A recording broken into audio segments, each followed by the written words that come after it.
call. Rick was on there. He's my loyal participant on that call. I appreciate it. Um, it's always a tough week. I mean, it takes me back to my days at other places coaching against the academies, Air Force, Navy, Army, but even more diversified, and it confirms, again, why we are in the offense we're in. Um, it also shows how far we have to come. You see what time gives you. Their efficiency, their execution, their personnel fitting exactly what they do. You really see what time. Some things do take time. But with that said, I think the other point is the question always comes, well, both offenses run that offense, so the defenses should have an advantage because they practice against that a lot. I just go back to the Morgantown, West Virginia example. Baylor and West Virginia are the same offenses. And what was it, 70-63, the final score? So that theory of, well, the defenses practice against that offense, it ought to be a defensive game or the defenses ought to have an advantage. I called Art Browse today. I don't think anybody would agree with that. So it's going to be an interesting game. It's similar styles. It's one team that's had a head start. It's another team that's trying to catch up, and that's what it is. So, any questions, guys? I'd be glad to take them. Coach, are you expecting a shootout since you bring up the Baylor and West Virginia? I don't know. I don't know. I hope not. I'd like to think we can, make some progress on defense. I don't know. I'm curious, just like you guys. That's something as every week we go. I hope fans see the same thing. It's kind of fun to come watch us as we try to piecemeal this thing together and try to figure out what we can do efficiently and can we improve. That's kind of the stage we're at right now. So I don't know for sure. Coach, what's your reaction to the elation in the community? People patting you on the back, your players, excitement again in Lobo football. You felt it. What are your thoughts? Honestly, I'm not saying this for any agenda. I don't know.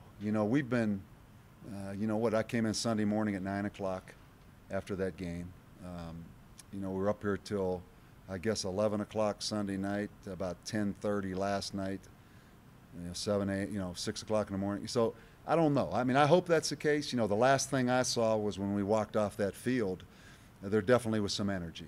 There was some energy in that stadium, and that's good. I talked to our players about that yesterday. So I appreciate that if, in fact, that's what's happening. I also know for us, it can be pretty short-lived because we have to scratch and claw to try to get better, and try to win a game. So I appreciate it.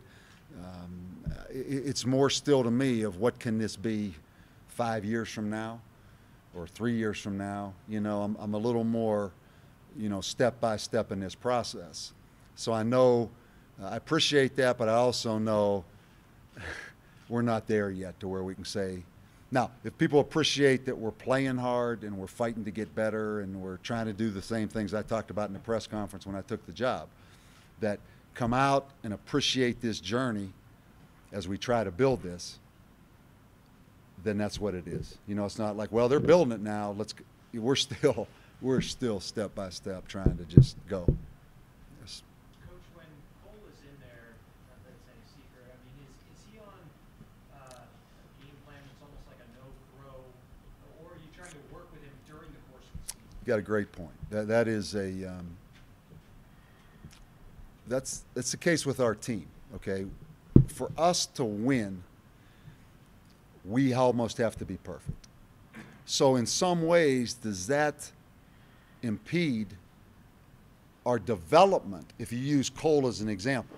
Because Cole needs to throw the ball. We need to throw the ball with Cole in there. But when there's no margin for error, how do you do that? We've got some young guys. I'll give you some guys that have not redshirted for us. The two twins, the Jackson twins, Patron Hightower, Jerron Bourne, Dom Twitty. I could keep going. I mean, we've had to use all those guys. But Do they go in the game right now and just play and learn as they go? When you have a chance to win some games and you have a chance to build, that's the dilemma. I fight that all the time.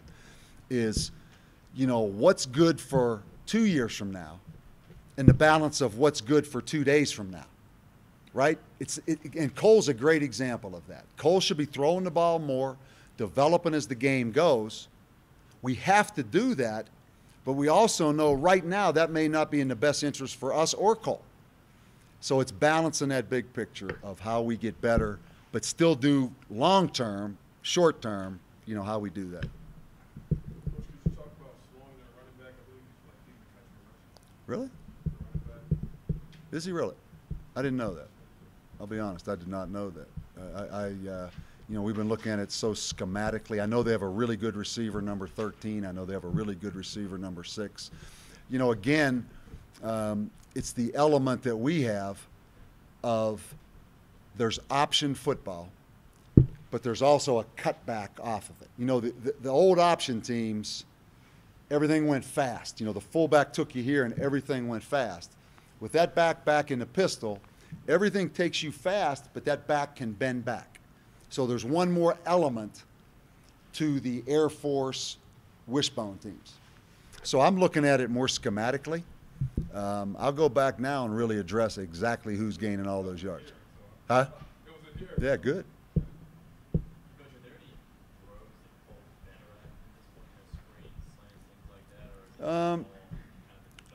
Yeah, I think that's a good question. Not necessarily. You know, there's not one thing we say, listen, or we would be doing it. We'd be doing it. I think mostly the boots, you know, the things where there's play action and he boots out and he has a run-pass option. It's most of the things that he doesn't have to think about it, you know, where he can just let it go without, okay, he's not a guy that's going to drop back right now, and if the corner does this or the safety does that, because then he starts thinking too much and it compounds the problem. If he just goes and lets it rip, he throws it pretty good.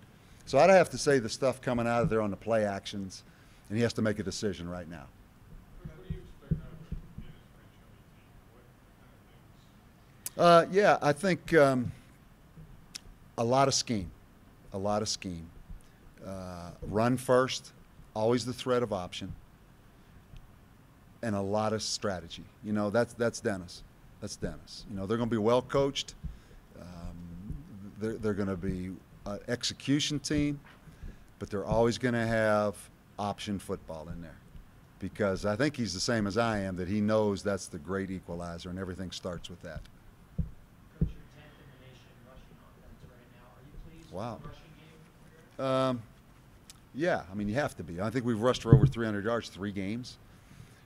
I do think we can get a few more explosives in the running game, because we've had some gashes where, again, you know, it takes a little bit of time, but you can see some of those pitches that the wide receiver, maybe Quintel Solomon, got. I mean, he got 30 yards. As we evolve, I just think there's a few more big plays that we can get in the running game. But yeah, I mean, we're pretty physical. You know, the backs hit it up in there pretty hard. We're a pretty physical team, I think, on offense, and I'm pleased with the running game. Coach, how you guys doing? Before I say that, leads his team. It's not the nation. So that was my. That's okay. But anyway, how are you guys doing health-wise? You know, knock on wood, we haven't had the catastrophic type things. You know, Julian Lewis, we lost for the season early. We're like probably most teams. You know, we're beat up. We've probably got 10 or 12 guys on that injury list. Most of them do what you can do, type of things. You know, but for going through this early 5-game season and the 3 teams we played, you know, the at Texas Tech, Boise, actually were probably, if I would have looked ahead, a little healthier than I thought we would be, to be quite honest. You know, we got a bunch of guys that could play, may not play, probably leaning towards could play more than not play, you know, so. Coach, after such an emotional game on Saturday, how do you prepare the guys just to make sure they're not going to have a letdown? Yeah, I think in really 2 games back to back, you know, the New Mexico State game, you know, that was an emotional game for us. And then the second half of Boise, no question. Even the first half. I mean, we played hard. We just put the ball on the ground and we made some mistakes on defense. You know, right after the game, I talked about how important the next game was. Yesterday, for the first time, I put our entire schedule up on the board, went through game by game. Again, it's the old narrow the focus thing, though. Narrow the focus. I mean, and I think our team really does understand. For us to win, we've got to be flawless for us to win. I think they really do, and I think you see that and you understand that as well. So, you know, we're not far enough along yet to be thinking about a whole lot of things. You know, we need to just, you know, how do we complete a pass with Cole this game? You know, right? I mean, that's what we are. Where do Presley and Carrier fit into that rushing game? How do you determine when you're using them? Pretty much feel they're similar. They're both really, you know, we've got some height in there on the offensive line. With Dylan Farrell, the two tackles are pretty tall. They're a little bit of that guy get up in there and get lost a little bit. And they get north and south pretty good coming out of there.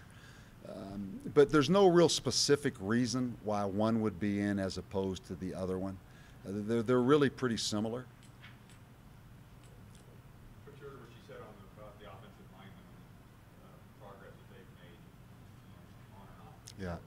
Has that been Jason? Has it been them collectively, or? Yeah.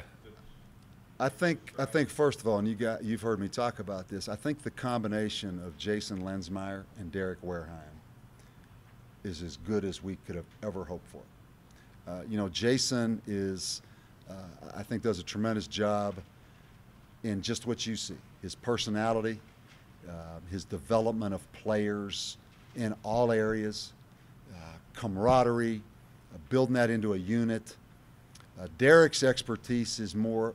And he has that too, and Jason has the other. But Derek, from a schematic X and O, is really good. I think we have a really good combination of coaches with those guys. But it really is, and I'm not talking about the on-the-field part, the off-the-field part. As with our whole team, it has been. I mean, it's not perfect yet. It's not perfect, and it never will be. But with the offensive line, from where they were when we first walked in here, with academics, all issues, it really is worthwhile. It's encouraging to watch. It's why you coach.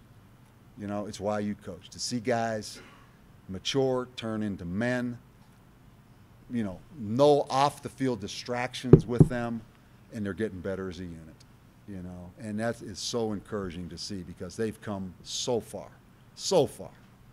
And on top of that, they're so thin. And I think part of that developed from in the spring, nobody being out there.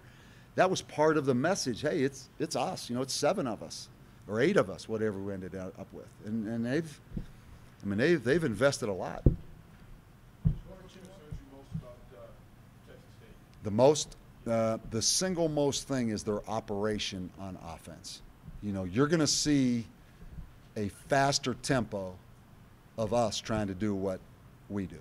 They're very good operation. They've got a quarterback that can run and pass. Their personnel really fits the scheme. They're an offense that, from an execution standpoint, is farther along than we are, being quite honest. Coach, after being away with it, and away from coaching for a while, 5 games into it now, back in the coaching fire, if you will. On a personal level, what's it like? Love it. Love it. You know, I just love doing this. I love the process of taking the tape, looking at the tape, trying to solve problems, trying to get guys to go to class, trying to get guys at study hall. You know, you're a factor. You're a factor, and it's hard to get that. You know, when you're in the broadcast booth, you know, you do a lot of things and you feel good and there's a fulfillment, but there's nothing like, you know, the ups and downs and trying to be a factor in things. And you're more of a factor when it's day to day. Now, and it's not all good, and there's some damn heartache now, but it's what you do. You know, it's what you do. So I love it. I love it. You know. VR still the starter of any Saturday? VR's a starter, yeah, definitely. Coach, you always put a lot of emphasis on time of possession. They beat Houston. They had the ball over 10 minutes Yeah. all 4 quarters.